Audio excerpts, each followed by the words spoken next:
What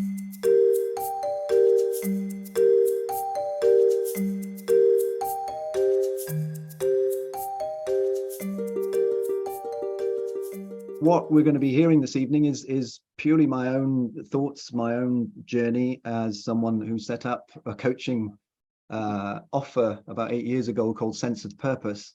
And I'll tell you a little bit about how I arrived at that and why I came to that. I'll be sharing quite a lot about my own journey. I'll be sharing a bit about my family as well, actually, quite a lot of sharing going on. But as someone who's kind of, I guess, a coach involved in purpose, I was very conscious that this is a very well trodden path, and I'm aware of the enormity of the topic. What I did actually was send a topic title to Nick Bolton, and he said, "Yeah, sounds great. You're going first." And since then, it's been me trying to figure out how I put thousands, probably hundreds of thousands of years of searching for purpose into an hour lecture. So this is where I've got to. I'm kind of, really aware of thousands of years of thinking and philosophizing about purpose. Right from when we were, cave painting through to building Stonehenge, through to Aristotle, through to Nietzsche, and right up to Mel Robbins. However you want to kind of think about it, it's been a thousands of years worth of journey to think about and find purpose. And we also hear it more and more these days in reference to commerce, which is something I'll be talking about a little bit as well. People, planet, profit, purpose. It's a very, very current word, as well as a very historic word throughout the ages. And I think too of you in terms of your clients, leaders who you might be working with, projects you might be involved with that are very purpose-led, and you as coaches who have arrived at a very purposeful profession. So I'm aware that you're kind of knee deep in this topic as well. So what can I do? Well, I hope I can maybe intrigue or inspire you in some kind of way. And for those of you who are involved in purpose-driven projects, my message is going to be about the world needs you, and keep going. So it's really about my own personal views. It's about my own personal curiosities and perspectives. So there's no right in any of this, and it's not hard and fast academia, although I will be referring to some studies that I found interesting. What I really wanted to do, and I didn't realize this until I started putting this together, was put together something that was about really how our clients arrive into our coaching space. It's about context. It's about the wider world. I'll talk a little bit about coaching, but actually unusually for this kind of event, the coaching is almost a subpart. What I guess I found myself really interested in is our current context and how it is that both a coach and a client arrives into the space in terms of what's going on in the wider world, because it's a topic that governments are interested in. It's a topic that researchers are interested in. It's a topic that commerce, industry, and companies are interested in.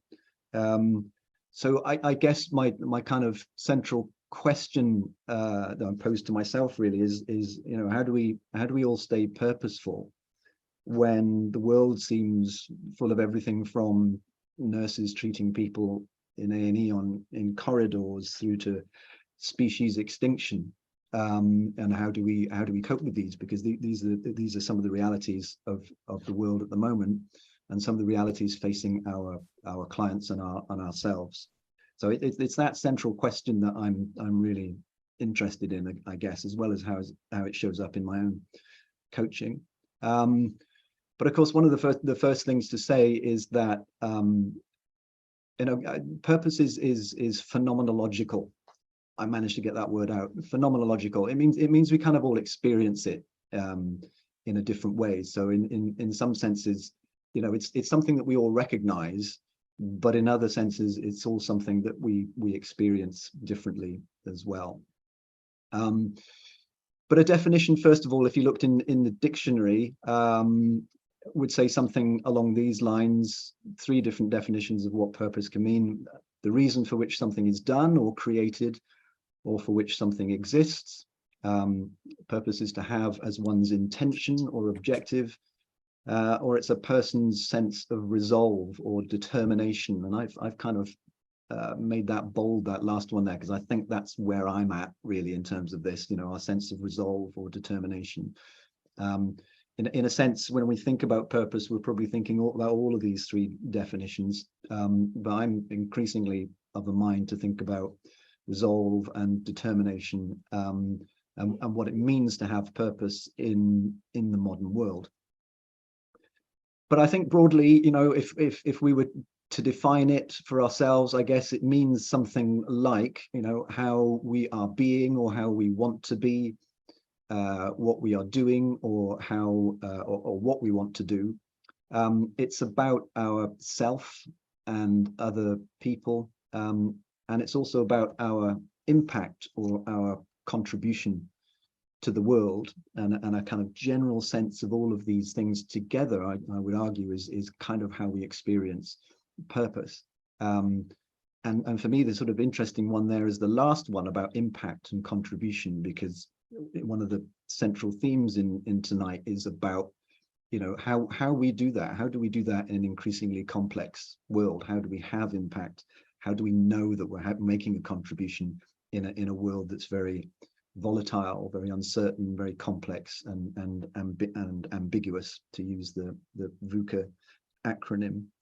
And I think these things are becoming ever more interesting and ever harder to get to the bottom of. But I mentioned phenomenological without even having it written there, so I could read it out. And in putting this together, something actually happened last week, which was I was watching the news, and a news item came up. I don't know if any of you saw this, but it was about a bus driver in the West Midlands, a guy called Ranjit Singh, and you can see him in the background there. He released a video and a song all about being a bus driver and how he loved it. And it's amazing. If I get a chance to play it at the end, I would love to play it at the end. Because what was really kind of coming out from that, I think, was another one of my interests, I guess, which is how we stay purposeful where we are. How do we find meaning and purpose in our situation as it is, as opposed to thinking it's something over there that I have to go and find and chase. And he was an excellent example, I think, of how to do this, how to take your situation and find meaning in it. His song, you should look it up on YouTube. If you just put Ranjit Singh, bus driver, his song that he wrote himself, it covers everything from health and safety, steering wheels, to moral support for fellow drivers, and how all religious faiths gather in the canteen. So I mean, it's just an amazing kind of, like, I love being a bus driver. And I kind of think if he'd been asked, a while back, what is your life purpose, he probably wouldn't have said bus driver. But now he is one. He's finding purpose in where he is and what he does. So for me, he's a great example of this idea of experiencing purpose in a phenomenological kind of way, and making meaning out of where we are. Anyway, this brings me to kind of, what was in my mind in putting this together. And I had to try and keep it quite simple because of all of the thousands of years that people have been talking about this. So this is a genuine inquiry. I've put this together since agreeing with Animas that I would do this. So it really is an inquiry based on the last few weeks. And I've had a business called Sense of Purpose Coaching for a while, but I've never really stopped to kind of think, what does this mean now? What does purpose mean now? I'm branding myself Sense of Purpose Coaching, but what does all that mean in the current context? So what you're going to see in this presentation is really that journey and my own inquiry. And as I say, it's a perspective, it's curiosity, it's not hard and fast truths, but I'm hoping it might stimulate some thoughts with you. And where I started was with this, actually. I went into Amazon, and if you put purpose or sense of purpose into Amazon, you will get 4,000 books. And these are just a sort of, a number of examples here. But 4,000 books on how to find your purpose on Amazon. You might see there on the extreme right of this list of books, Find Your Purpose in 15 Minutes. So there you go, 15 minutes to find your life purpose. It's all very simple. Or an even better one, which is this YouTube video. I don't know if you've seen this. Adam Leipzig. I think this has been seen 18 million times, I think, on YouTube. It's how to know your life purpose in 5 minutes. So there you go. How to find your life purpose in 5 minutes. That's that's all you need to do. And I guess what I kind of put against that is some of these headlines about the lived experience that we have now. This one really struck me. From the Sun, 9 in 10 young Brits believe their life lacks purpose, according to a shocking new study. This was only last year. Or I guess job dissatisfaction. It's another measure, I think, of how purposeful people are feeling. Gallup run this really good employee engagement survey. They run it quite frequently. It's always got some good figures in it. And the latest that I had was saying, for the UK specifically, 8 out of 10 people in the UK don't feel engaged with their work at the moment, and 1 in 4 are actively disengaged. So what's really, I guess, striking for me is how much of the literature and other things out there are about finding your purpose. Makes it all sound terribly simple, and I guess in some ways we should all know our purpose by now if it was that easy, and yet people's lived experience doesn't seem to be that way. And in fact, I found this picture that really kind of summarized, I guess, sometimes how some of my clients will show up. Sometimes reflects how I feel. And it may reflect many people that there's still this kind of sense of feeling a bit lost, despite everything that's out there in terms of how to do this, how to find your purpose in life. So despite that, there is still something going on. There is still stuff happening that gets in the way and prevents us from feeling purposeful. So what I want to do with the rest of today's presentation is talk a little bit about coaching, what exists already in terms of theories and models and exercises. But the meat of what I wanted to talk about was context, what's going on, and what's going on in the world, and how does it have an impact on whether we feel purposeful. And that, I think, throws up a lot of challenge and a lot of challenges for ourselves as coaches, for our clients, and for the wider world. And I just want to touch on those a little bit, and finally just say a little bit more about the fourth in that series of bullet points about what does purpose mean, and this idea of contribution and community, which I think is crucial in talking about purpose at any point. So to coaching, first of all, yeah, I mean, plenty of theories, models, and exercises. I guess you might know a few of these. I've just put a few up that may be familiar to you. Top left there is the Purpose in Life questionnaire that came from Viktor Frankl and the logotherapists, looking into what makes meaning in life. There's a questionnaire that was spawned from that research, all the way through to something like Ikigai, which many of you I'm sure will be familiar with, the Japanese way of looking at a purposeful life in a purposeful community. The top right there is from NLP. It's the logical levels that has purpose at the top of a hierarchy of different levels where we find ourselves in life. And the idea is that if that this all aligns, then we're going to feel at our best selves. Perma V is from Martin Seligman and the positive psychology movement. The M there for meaning, as part of having a well-being and a happy life. And Carol Riff has a model for her psychological well-being, of which purpose in life is a key part of that. So there are lots of there's lots of research, there's lots of academic thrust, I guess, behind what purpose is and why it's important. I also did something back in 2019. I found a slightly obscure certification and qualification you could do in facilitating life purpose.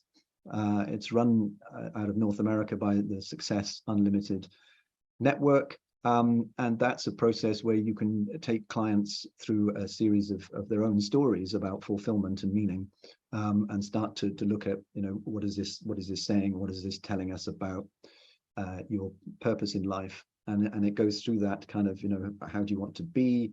What do you want to be doing? What impact do you want to have? And distills it into a sort of very dense statement that you can then take around with you in any walk of life, whether that's job, career, personal life, whatever it is. And so my personal statement that I'll share with you is to use my spiritual teachings to stay calm and warm so that others flourish in my presence. To use my spiritual teachings to stay calm and warm so that others flourish in my presence. I'll talk a bit more about the spiritual teachings part of that a little bit later. So the idea is I can take this statement and this is a compass, if you like, a values compass for me to use in all sorts of different situations and to make decisions.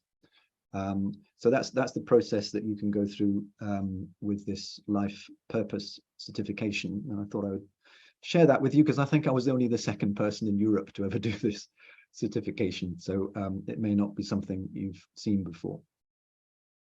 But I want to talk about context. I said this was going to be the meat of this whole thing. And I thought it might be fun to kind of make some of these points by having a look at myself and my family. So I'm going to introduce you to my father. My father is Gilbert Kelling. Here he is, probably in his prime, kind of 50s, I think.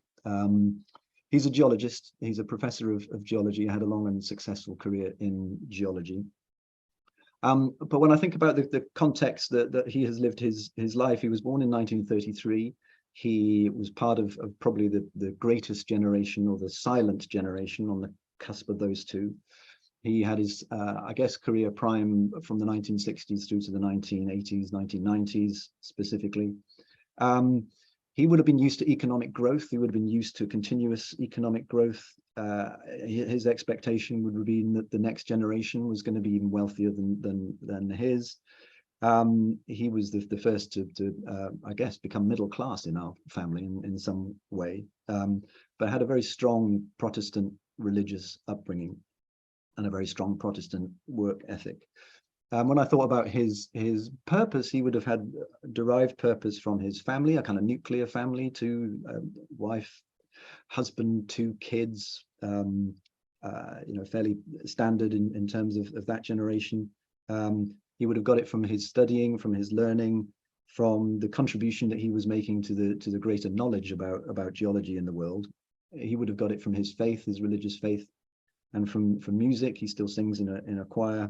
And in fact, he's celebrating his 90th birthday this year, and is still giving lifts to other people to church, remarkably.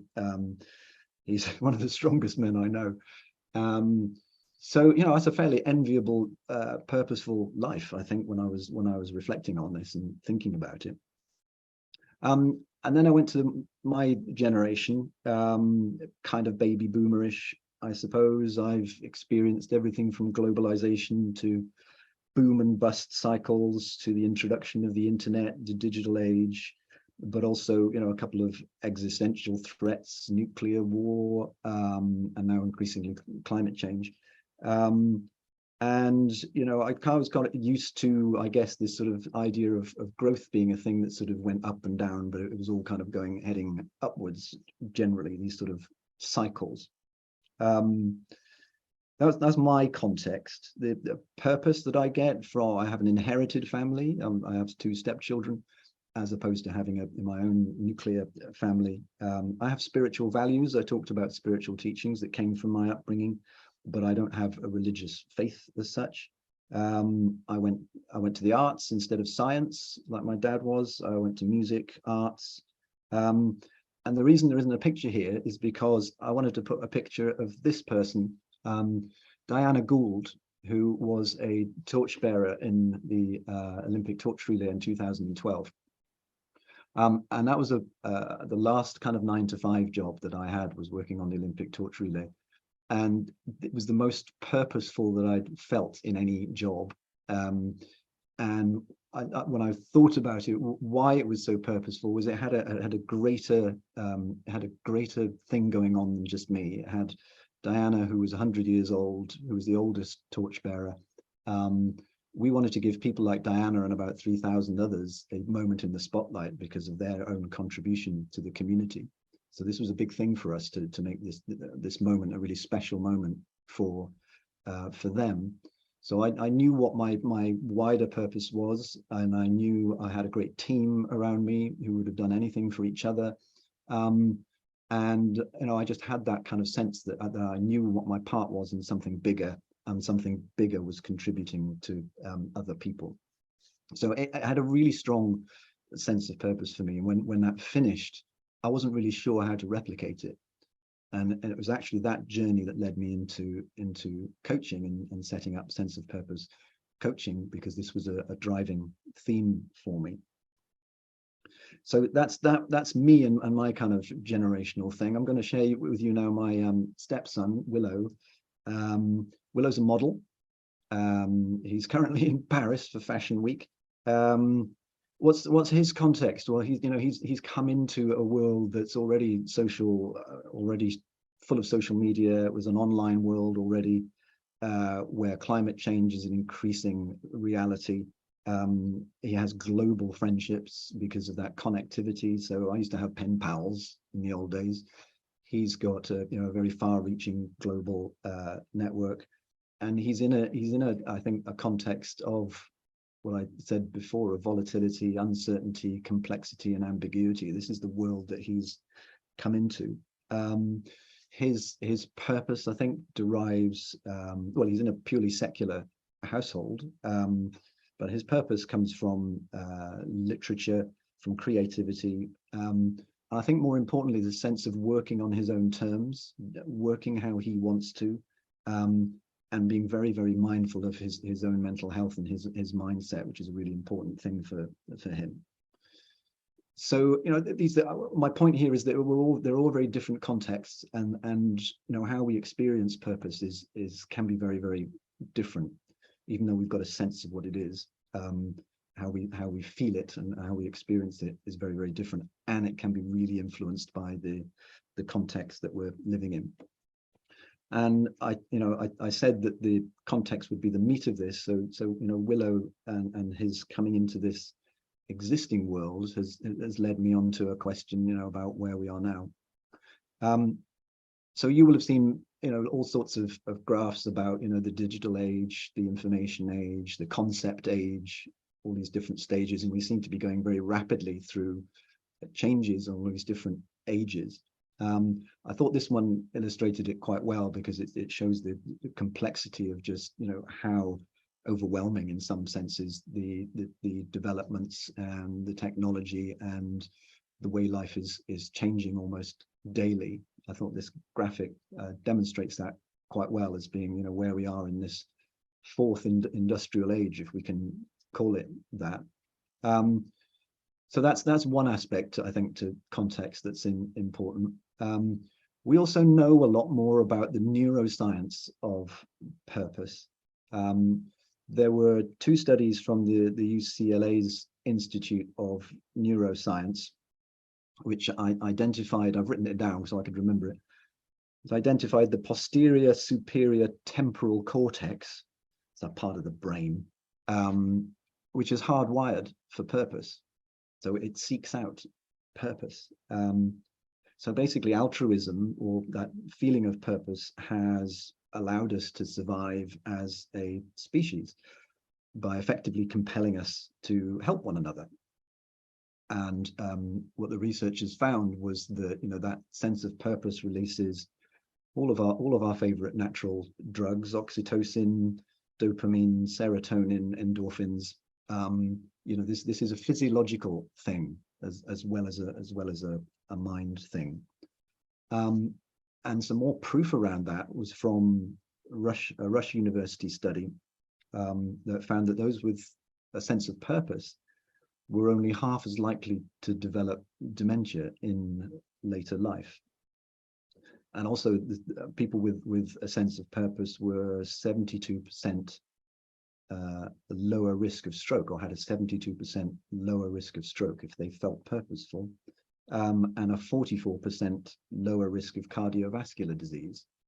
So, you know, there's physiology in here as well. There's a drive from that part of our brain to be altruistic, and there are physiological benefits in doing that as well.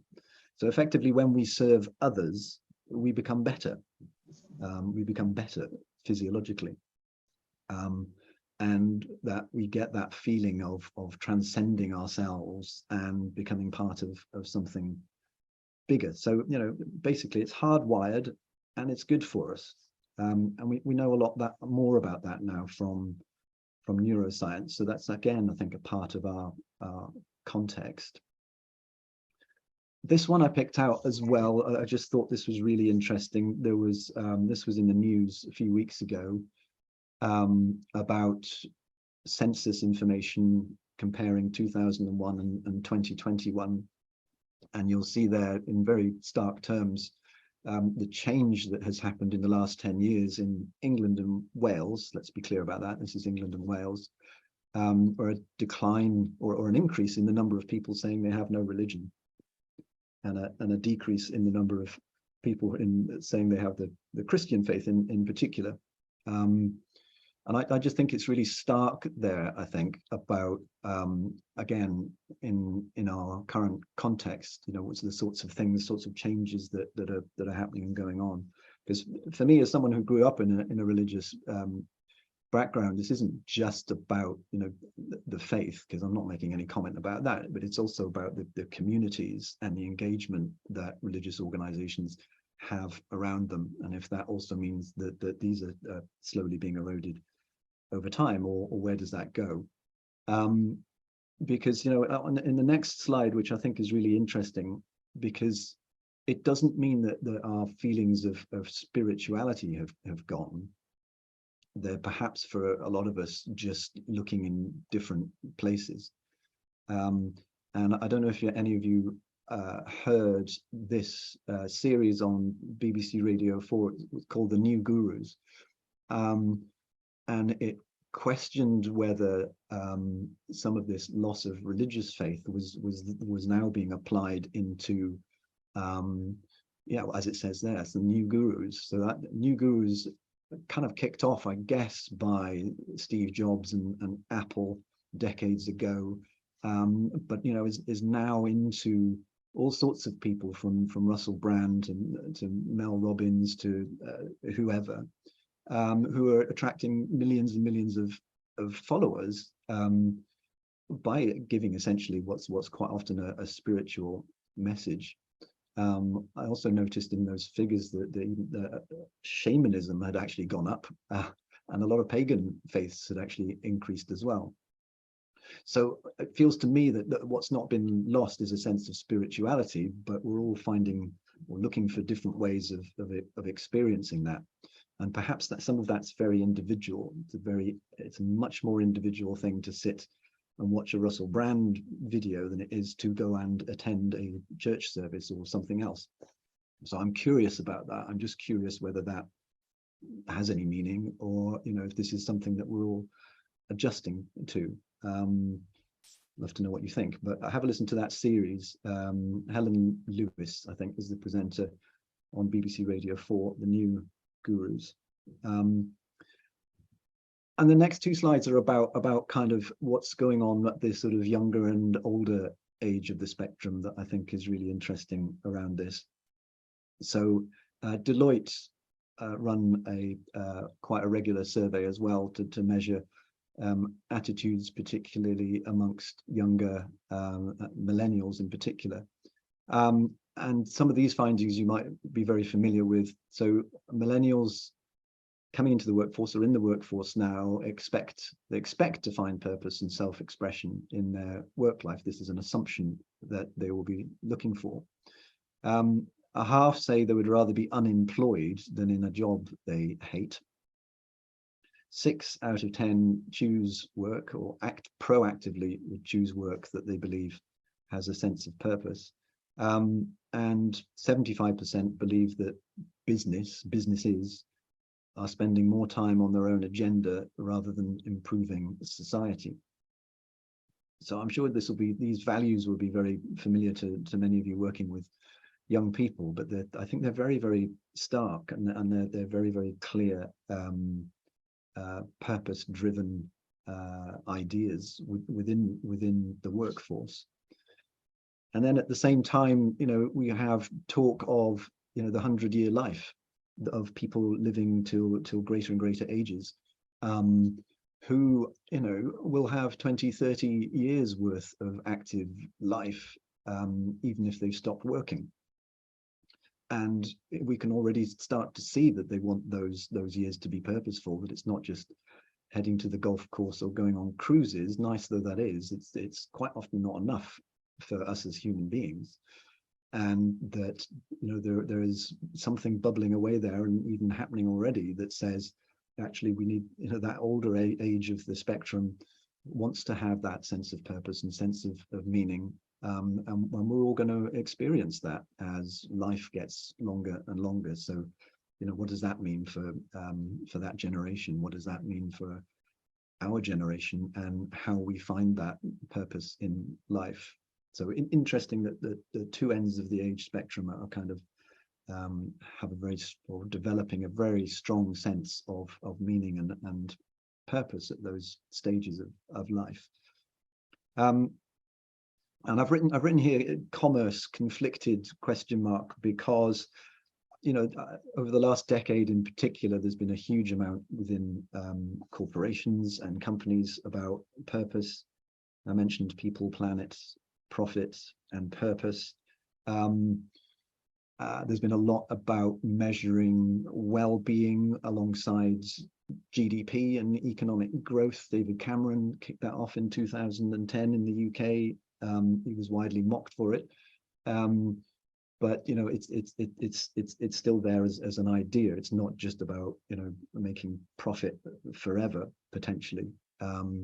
Even GDP is being, and economic growth is being questioned in lots of places as something that's ultimately continuously desirable. And in fact, a lot of people now talking about ungrowth in a context of climate change. So there are a lot of kind of questions and things going on within commerce that I think are really interesting. And there was a study by the Harvard Business Review that I found,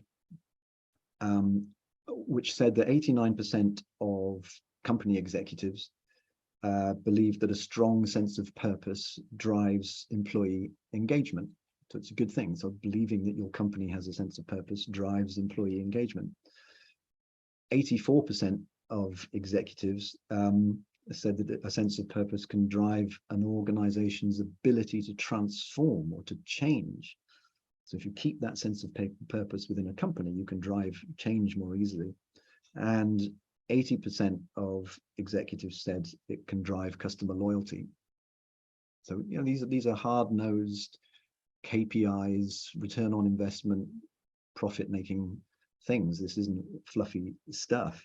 But on the flip side, less than half of these executives say that their company is run in a purpose-driven way. And only 37% said that their business model was aligned to its purpose. So there's still a long way go. It feels like top executives more and more are kind of understanding the importance of a sense of purpose, but not necessarily knowing how or achieving yet how to make that infiltrate throughout the organization. So there feels like a conflict still to be resolved there.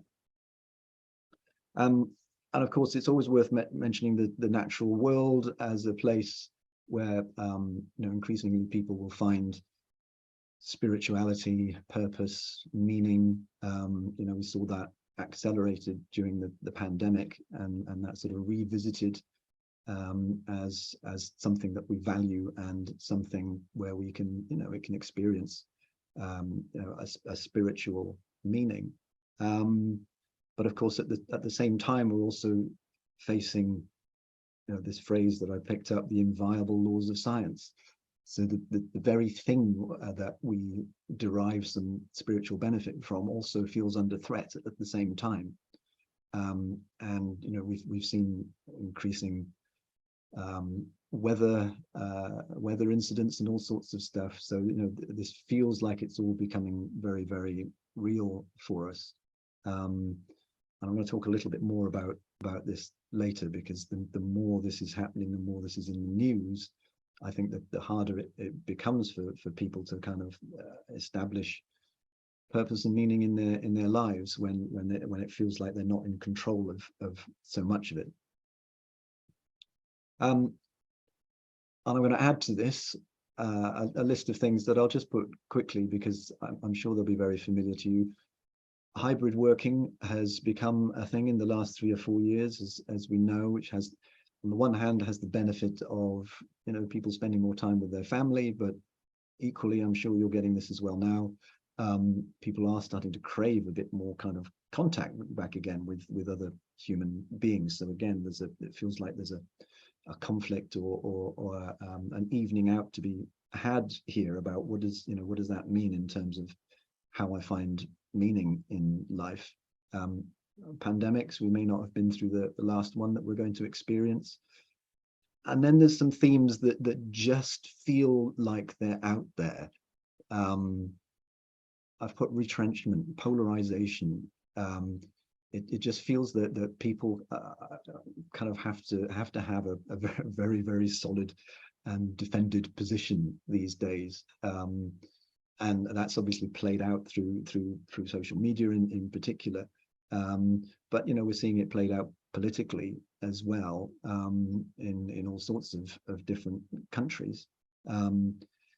Fragmentation, it feels like it's harder to get a kind of what social media has done is given us the opportunity to network and link with lots of like-minded people, but it has also made quite a lot of that very niche, and therefore we have lots of small communities as opposed to bigger communities. I've mentioned governments. I think it feels like it's getting harder and harder in all parts of the world to govern by consensus, and even just something as simple as reaching agreement just feels harder sometimes. And what we would have been used to, I think, in the past perhaps was large communities, whereas now it feels like quite a few of them are more fragmented and more niche and perhaps a bit more siloed, when what would be great, I think, is if some of these communities were kind of cross-fertilizing and talking to each other. So I just put that last word there, overwhelmed. I know this is a kind of a coaching thing of helping people deal with overwhelm, but this trot through for me is a sort of an understanding of just why people feel like that, and why they're arriving into our coaching sessions feeling the way that they do, or at least some of the reasons. And I think purpose and meaning is attached to a lot of this overwhelm, because it's all pretty hard. So it does bring some challenges as well as some opportunities, and I'll talk about those in a second. I just picked this picture because this sort of summed it up for me a little bit. On the one hand, we have the Amazon books find your purpose, head off into the sunset, and everything will be fine. Versus, I think, some very long-standing ideas that actually being purposeful is actually quite hard work, and it can be a struggle. It can be something that we have to work at day in, day out. It's not just something that happens overnight and we suddenly ride off into the sunset.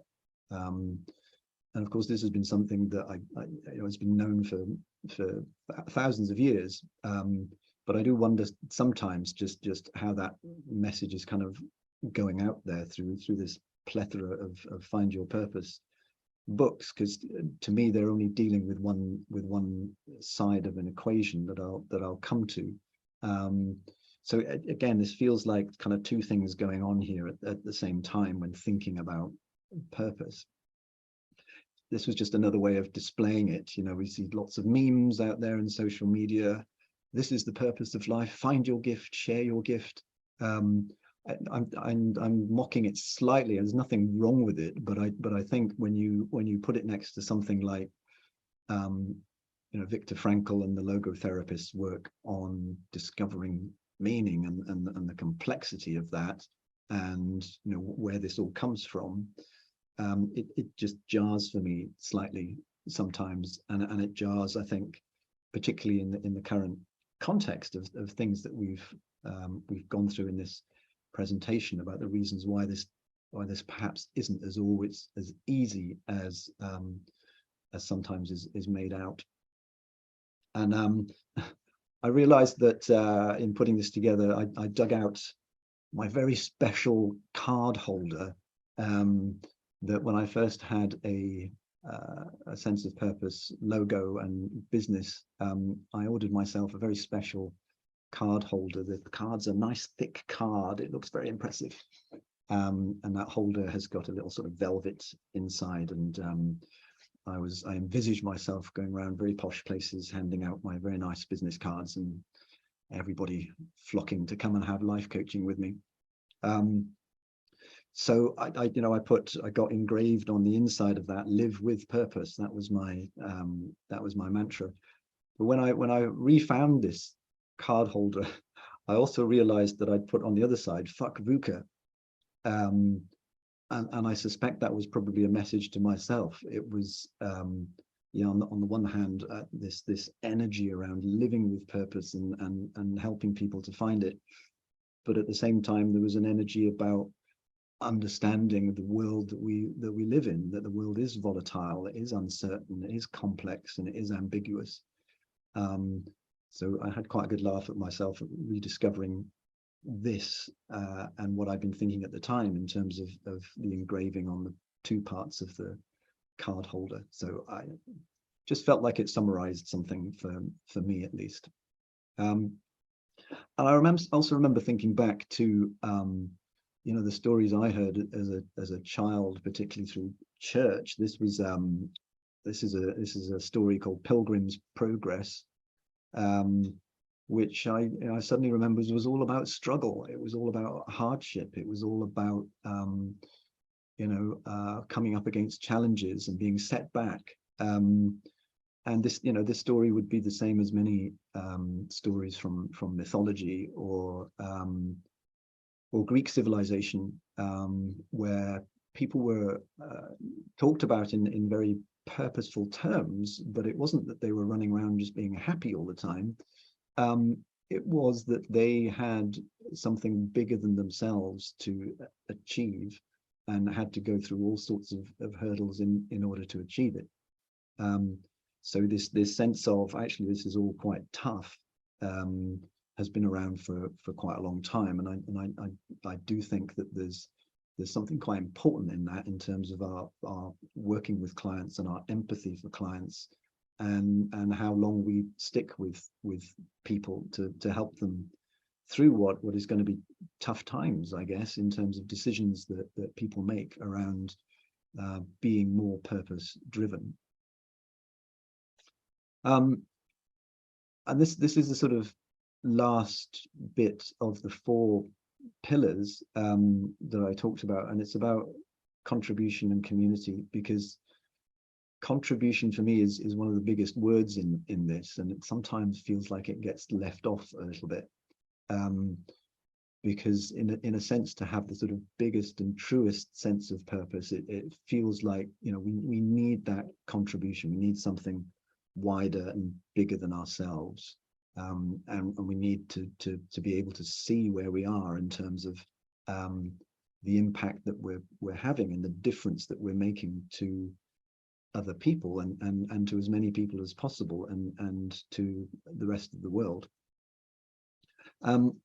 But I often find that some of my clients feel a little bit like this picture, that they feel like the kind of waves crashing up against this big solid piece of rock, and you know, sometimes they're looking for something that's going to give them that, you know, that real sense of I'm having a massive impact, and quite often collide against something that feels very kind of heavy and real and complex.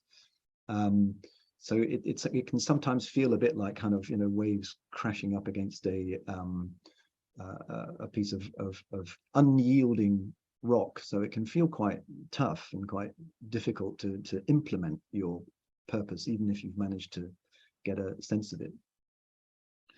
So perhaps what we need to kind of think about a little bit more is something like this, that the impact that we can have over time creates something a bit more like these beautiful channels, and you know, this takes a long time, but nevertheless it can produce, you know, something truly wonderful in terms of its impact, albeit that it's not immediate. But look at what happens with water and rock over time. You know, we can produce these wonderful patterns. We can have these amazing impacts if we stick at it and if we keep going.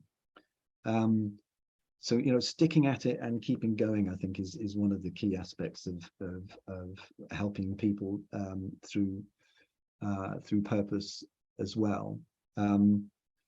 And I think for me, this was brought home when a couple of years ago I did some training on climate change coaching, which was really about resilience. It was really about how do we stay resilient in a purpose that we have around making a difference in this area, knowing that the kinds of differences that might happen might take years, decades, or may even feel like they're going in reverse. How do we keep hold of that idea of purpose as an individual when we don't feel like we have much control over all these things that are going on around us? So for me, this is a fascinating purpose-linked idea. How do we keep going with purpose when we can't see the impact that we're having?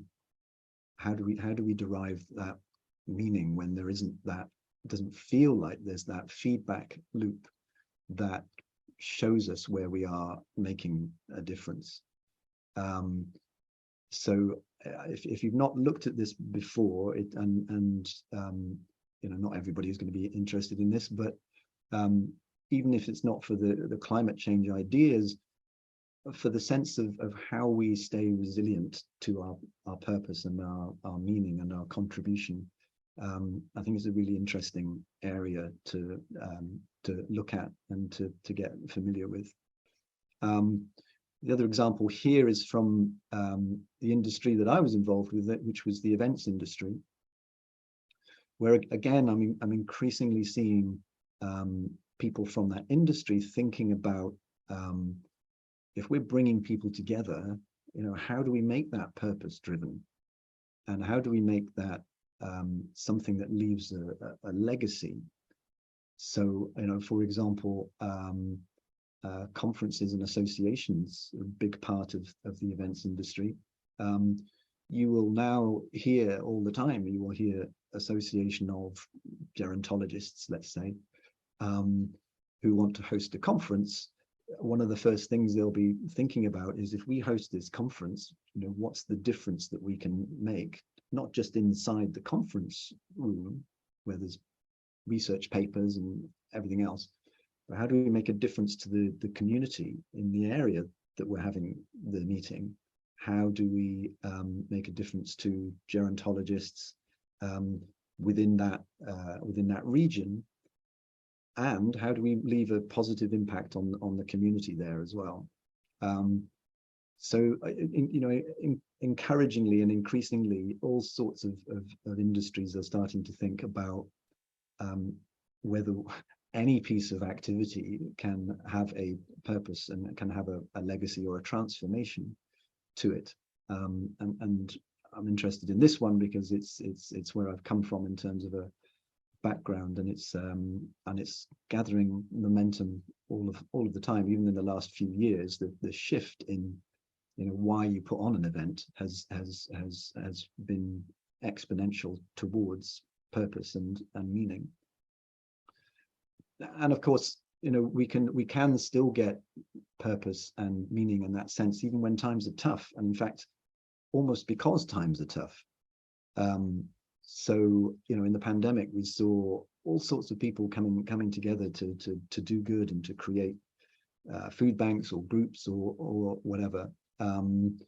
So I guess the encouraging thing in some ways is if life feels like it is getting tougher, there are also more and more opportunities to bring people together, to experience that physiology of altruism and that we're doing something good here. And it also interestingly has people together as opposed to something that's happening virtually or online or through a computer screen. And I think it felt like people were experiencing that sometimes for the first time.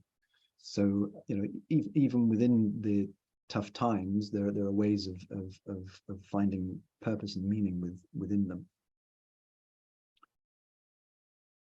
So my reflections on all of this.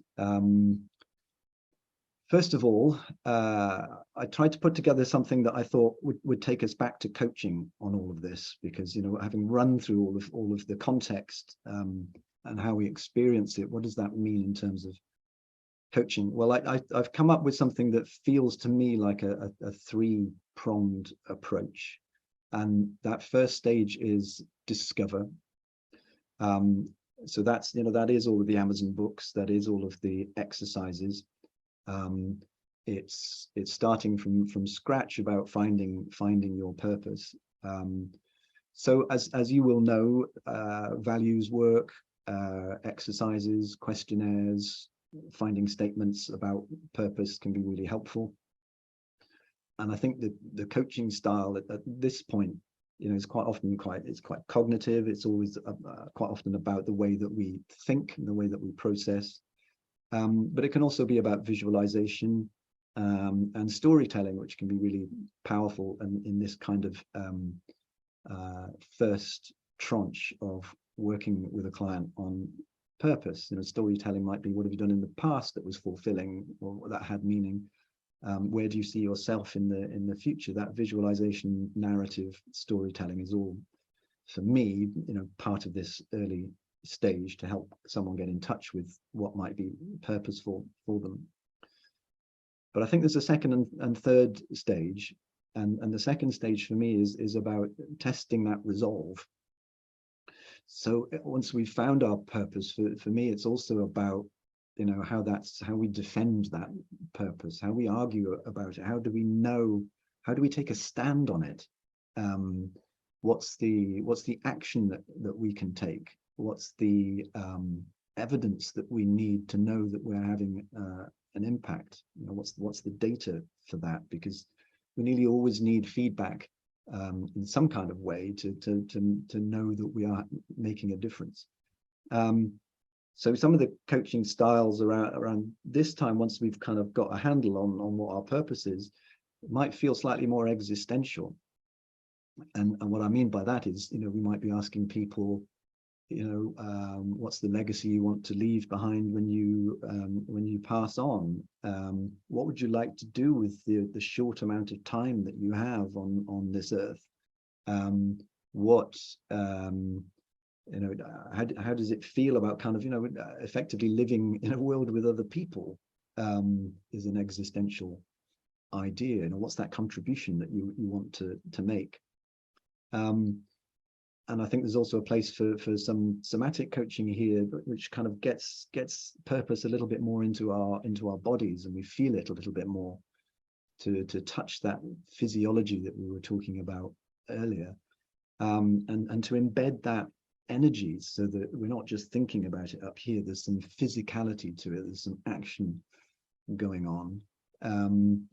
And also there's some potentially some shadow work here to kind of look at, well, what's the opposite of when you're feeling on purpose. You know, how will you know, what will you learn about yourself by looking at the flip side of being purposeful and meaningful? So these feel like just slightly deeper and more embedding of living our purpose, not just finding out what it is and having a statement. There's more that follows from that for me, in terms of embedding the whole idea. And I think where this ultimately goes to is a lived experience, and by that I mean a sense of having a sustained impact and a sustained contribution, and being able to see how your purposeful living is making an impact. And I think the kinds of coaching we might need around that point are things like being resilient, helping our clients to stay resilient, and maybe some positive psychology to keep that outlook very positive when it feels like it's quite a tough thing to keep going. So it's a very broad brush kind of run through the sorts of coaching that might be applicable. But my main point is, I think we concentrate quite a lot on the left-hand side here. I think we concentrate quite a lot on discover, and that's what an awful lot of those Amazon books are about. I think we do less on 2 and 3, and I certainly think I could be doing more on 2 and 3 and working with clients for longer, to make sure that when they have that purpose, that it feels like it's a sustained thing. And the other idea in here I was talking about in relation to Anjit Singh, the bus driver, is I think there's also something to think about in terms of, you know, is it about finding a purpose like over there somewhere, or something I've never seen before and discovering it? Or is it about looking at in front of you and looking what's there right under our noses, and asking ourselves, how can we find meaning and purpose in what's in front of us? Because again, I think the emphasis tends to be towards the finding a purpose part, and less towards, you know, how can you stay where you are and actually just find some purpose and meaning in that. Again, I just think it's an interesting distinction and question to be had, and it was actually that drove me to produce something that I called a purposeful monitor. It's just a one-page little tool that I give to clients who can, you know, just keep a tab on whatever it is they're doing in any one moment. You know, what's the activity they're doing, and can then just use the tool to sort of have a look at, you know, what did they feel? Did they feel at that moment that it was worthwhile? And if not, what got in the way, or what could they do differently? And it just starts to kind of give people a different way of thinking about what's already there. Because part of the frustration often is that people feel they have no purpose where they are, and it's something discoverable over there. I think it's always interesting to say, well, how do we dig into your situation right now and start to unpick how you could make your present circumstances feel more purposeful? So that's what the purposeful monitor is all about. And then just kind of almost finally, just a few things that I kind of have been thinking about since putting all of this together. So, you know, I just put this sentence: as a coach, I can stay clear and committed to my own purpose and vision, be prepared for it to be hard and not always happy, in inverted commas, get to grips with difficult topics, climate change coaching, social justice, coach activism, all of these things I think that are starting to emerge, set against the increasing challenges of our context. Get engaged in social impact projects, which I'm sure many of you are, and communities. This is addressed to me. Stop using time and money as excuses. You know, I quite often get asked or look at some things where I might give some pro bono work or do some other work, and I have this almost instantaneous reaction that says, well, I haven't got enough time and it's not going to give me any money. And I think that's just an excuse, because I think the purpose that could be derived from taking part in some of that work could be enormous. So that's a lesson for myself in this. I think we can be more challenging and honest with clients, particularly around this idea of rather than looking for that job in sustainability, which is fine, but you know, how can you start to be kind of purposeful where you are right now in this moment? And a similar point, to explore what's under my nose, not somewhere over there in the distant horizon. And there's also a lot we can learn from our peers, from our fellow coaches. I was really struck by Animas's own Kat Burnett, who coached 365 different people, one different person a day for the whole year. I thought that was incredible. So you know, there is some creativity to be had around this as well for ourselves. You know, how do we make our coaching feel more purposeful for us too? Because you know, we're human beings like everybody else. So what can we do to just sort of make something a little bit different and keep that meaning and purpose within it? Because I think at the end of the day, you know, my conclusion on all of this is actually, you know, that understanding, that getting to grips with what's going on in the world, with that context, with what's in people's minds when they come into the coaching space. You know, I think it's our humanity that's actually the best purpose coaching tool. And for me, it's no longer, I'm not decrying them completely, but statements and exercises, they're all great and they're helpful and they have a role. But I think my exploration around this has certainly taught me that you know, the biggest thing that I feel I can bring into the coaching space that relates to purpose and meaning is my own humanity, my own sense of being a human being, experiencing these things as well and struggling with them as well. This was a quote that I really loved from Hetty Einzig, who wrote this wonderful book called The Future of Coaching. If you've never seen it or never read it, there are some interviews with Hetty Einzig on the Animas Mighty Networks campus as well. Well worth looking at. This is a quote from Hetty. We should be standing together in the compost heap of life looking at the stars. And that summed some of this stuff up for me.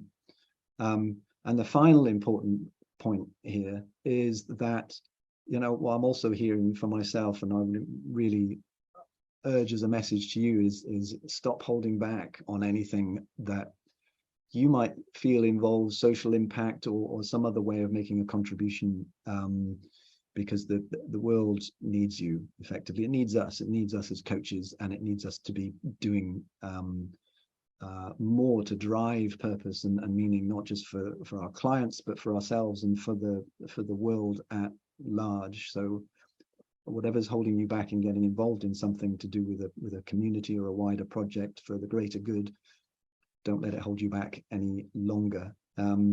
Again, Hetty Einzig said, coaches need to be bold enough to envision a world where the joy of being fully alive, that is, fully participating and validated for one's contribution in service to a greater purpose, is accessible to all. It's a matter of survival to reconnect to purpose in the current marketplace. And that's Hetty Einzig talking about new generation coaching in the future of coaching. So that's where I have arrived at. I will put some stuff in the chat box, but first of all, I'm going to stop sharing